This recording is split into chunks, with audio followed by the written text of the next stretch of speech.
और विलोम। बच्चों ये भूमिति के यानी गणित भाग 2 के पहले पाठ का अंतिम पड़ाव अब शुरू हुआ है। सशर्त कथन, कंडीशनल स्टेटमेंट और विलोम, कन्वर्स, उसका उल्टा। कहते हैं जो कथन यदि तो के रूप में या जब तब के रूप में लिखे जाते हैं उन्हें सशर्त कथन कहते हैं। यदि से आरंभ होने वाले कथन को पूर्वार्ध तथा तो से आरंभ होने वाले कथन को उत्तरार्ध कहते हैं। जैसे उदाहरण के तौर पे कहते हैं कि यदि दो समांतर रेखाओं को एक तिर्यक रेखा प्रतिच्छेदित करती है तो संगत कोण सर्वांग सम होते हैं। देखिए जो मैंने वाक्य कहा यदि से शुरू हुआ और फिर तो से बात। अब विलोम, सशर्त कथन जिसमें कंडीशन दिया है, अब विलोम उसका उल्टा क्या है? कहते हैं कि दिए गए सशर्त कथन के पूर्वार्ध और उत्तरार्ध को बदल दिया जाए, उनकी अदला बदली कर दिया जाए तो प्राप्त कथन को विलोम कहते हैं।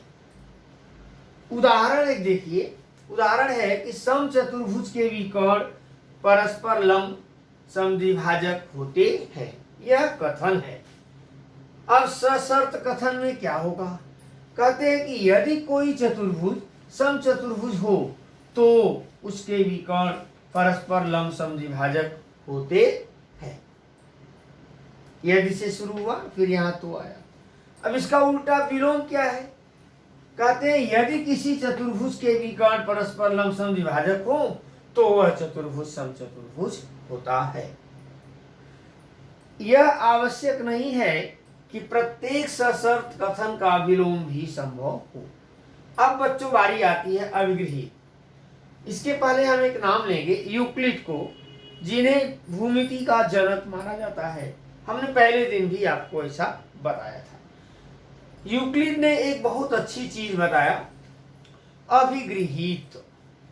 अभिगृहीत अर्थात एक्सियम्स या पास्चुलेट्स भी कहते हैं। क्या है अभिगृहीत?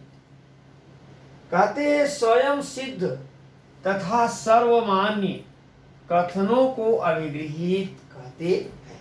स्वयं सिद्ध, ठीक है, तथा सर्वमान्य कथन को अभिगृहीत, जो सबको मान्य हो। जैसे अब कहते हैं ना सूर्य पूर्व में उगता है, उस कहने की तो बात नहीं, सबको मालूम है सूर्य पूर्व में उगता है। यूक्लिड ने बहुत सारी अभिगृहीतियां बताया है। कुछ अभिगृहीत जैसे मैं उदाहरण के तौर पे आपको बोलता हूं कि कहते हैं एक बिंदु से असंख्य रेखाएं खींची जा सकती है। दो भिन्न बिंदुओं से एक और केवल एक रेखा खींची जा सकती है। किसी बिंदु को केंद्र मानकर तथा किसी उचित त्रिज्या से एक वृत्त बनाया जा सकता है। सभी समकोण सर्वांग सम होते हैं। समकोण अर्थात 90 अंश। अब वो छोटी आकृति बनाओ समकोण की या बड़ी, सर्वांग सम होगी। कहते हैं कि यदि दो रेखाओं को एक तिर्यक रेखा प्रतिच्छेदित करे और इस प्रकार बने अंतःकोणों का योगफल दो समकोण से कम अर्थात 180 अंश से कम हो तो वे रेखाएं उसी दिशा में बढ़ाने पर कहीं न कहीं प्रतिच्छेदित अवश्य करती हैं। ये सारी अभिगृहीतियां प्रूव्ड हैं, सिद्ध की जा चुकी है। अब अभिगृहीत के बाद प्रमेय, थियरम, ये बिल्कुल नई चीजें हैं कक्षा 9वीं के लिए। सब प्रमेय अभिगृहीत हो गया। अब प्रमेय क्या है? अभिगृहीतों तथा तर्कों के, अभिगृहीतों तथा तर्कों के आधार पर सिद्ध किए गए गुणधर्मों को प्रमेय कहते हैं। यानी जो पुराने गुणधर्म हैं, अभिगृहीतियां हैं, उनके आधार पर, तर्क के आधार पर सिद्ध करके हम जो नए गुणधर्म पाते हैं उसे ही प्रमेय कहते हैं। अब प्रमेय के बाद बारी आती है उपपत्ति, प्रूफ। प्रमेय को सिद्ध कैसे करेंगे? प्रमेय को सिद्ध करने के लिए सोपानबद्ध तर्क संगत विन्यास को प्रमेय की उपपत्ति कहते हैं। देखिए बच्चों, अभी हम लोग प्रमेय पढ़ेंगे, आज ही अभी तुरंत पढ़ेंगे। प्रमेय के 3 भिन्न अंग होते हैं, दत्त, साध्य और उपपत्ति। तो दत्त क्या है, जरा ध्यान दें। सशर्त कथन के पूर्वार्ध को दत्त, पूर्वार्ध मतलब जो यदि से शुरू हो, तथा उत्तरार्ध को साध्य कहते हैं। प्रमेय बच्चों, हमने कहा था हम प्रमेय जल्दी सीखेंगे। इस पाठ में एक प्रमेय है, परस्पर प्रतिच्छेदित करने वाली 2 रेखाओं द्वारा निर्मित शीर्षाभिमुख कोणों के माप समान होते हैं। अगर हम इसे यदितों में कहें तो दरअसल इसका कथन क्या होता है कि यदि 2 रेखाएं एक दूसरे को परस्पर प्रतिच्छेदित करें तो बनने वाले शीर्षाभिमुख कोणों के माप समान होते हैं। अभी देखिए, जब 2 रेखाएं प्रतिच्छेदित करेंगी तो एक बिंदु मिलेगा। अब दत्त क्या हो गया, रेखा AB तथा रेखा CD परस्पर बिंदु O पर प्रतिच्छेदित करते हैं। AOB COD एक रेखीय है। साध्य कोण AOC बराबर कोण BOD, कोण AOC बराबर कोण BOD। दूसरा है कोण BOC बराबर कोण AOD। तो दत्त मतलब जो दिया है, साध्य मतलब जो सिद्ध करना है। आपको मालूम है कि जब 2 रेखाएं एक दूसरे को प्रतिच्छेदित करती हैं तो एक बिंदु पर 4 कोण बनते हैं, 1 2 3 4। शीर्षाभिमुख कोण, शीर्ष धन अभिमुख, शीर्ष बिंदु पर आमने सामने, तो यह कोण इसके बराबर होगा और यह कोण इसके। उपपत्ति कोण AOC धन कोण BOC, आप देखिए जरा निशान में, ये कोण AOC धन कोण BOC बराबर 180 अंश। नंबर 1 रेखीय युगल कोण। इसी प्रकार कोण BOC धन कोण BOD, हम अगर ये वाला काम करें यहां से यहां तक, BOC धन BOD बराबर 180 अंश। नंबर 2 ये भी है आपका रेखीय युगल कोण। देखिए, नंबर 1 समीकरण भी मापों का योग 180, दूसरे कोणों के मापों का योगफल भी 180। तो 1 और 2 समान हैं। इनकी तुलना करने पर कोण AOC धन कोण BOC बराबर कोण BOC धन कोण BOD 1 व 2 से। आप देख सकते हैं बच्चों, BOC दोनों में समान है, कट जाएगा, बचेगा कोण AOC बराबर कोण BOD। इसी प्रकार हम सिद्ध कर सकते हैं कोण BOC बराबर कोण AOD। अब अप्रत्यक्ष उत्पत्ति, इनडायरेक्ट मेथड, केवल 2 लाइन से बताएंगे। अप्रत्यक्ष उत्पत्ति क्या है?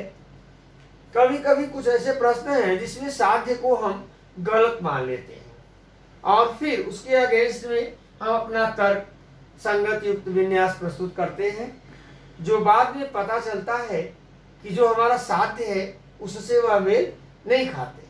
इसलिए हमने जो हमारा यह मानना कि यह कथन गलत है, वह गलत नहीं बल्कि सही होता है, ऐसा हम निष्कर्ष मान करके उस प्रमेय की उत्पत्ति लिखते हैं।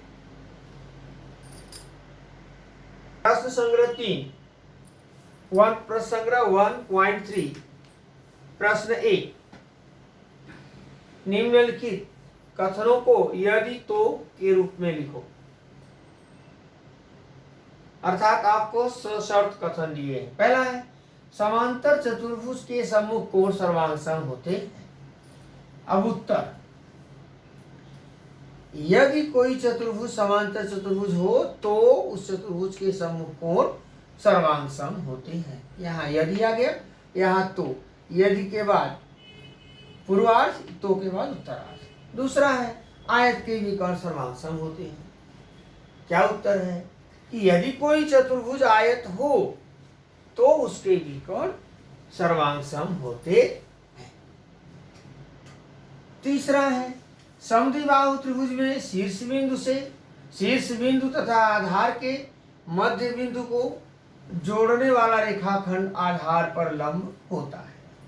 उत्तर, यदि कोई त्रिभुज समद्विबाहु त्रिभुज हो तो उस त्रिभुज तथा आधार रेखाखंड लंब होता है। प्रश्न 2, विलोम कथन लिखो। नंबर 1 प्रश्न है, दो समांतर रेखाएं तथा उनकी तिर्यक रेखा दी गई हो तो एकांतर कोण सर्वांग सम होते हैं। उत्तर, अभी विलोम लिखना है तो कहते हैं यदि दो रेखाओं तथा उनकी तिर्यक रेखा द्वारा बने एकांतर कोण सर्वांग सम हो तो वे रेखाएं समांतर होती हैं। दूसरा प्रश्न का उत्तर आप स्वयं लिखोगे। तीसरा है, आयत के विकोण सर्वांग सम होते हैं। विलोम लिखना है तो क्या होगा विलोम, कि यदि किसी चतुर्भुज के विकोण सर्वांग सम हो तो वह चतुर्भुज आयत होता है। अब आपका 1.3 प्रश्न संग्रह समाप्त हुआ। प्रकीर्ण प्रश्न संग्रह 2 के सभी प्रश्न लगभग सब स्वाध्याय बताया गया है, आप स्वयं हल करने का प्रयास करेंगे। यदि कोई प्रश्न नहीं आएगा तो आप व्हाट्सएप करेंगे, हम उसे लगा के समझाएंगे।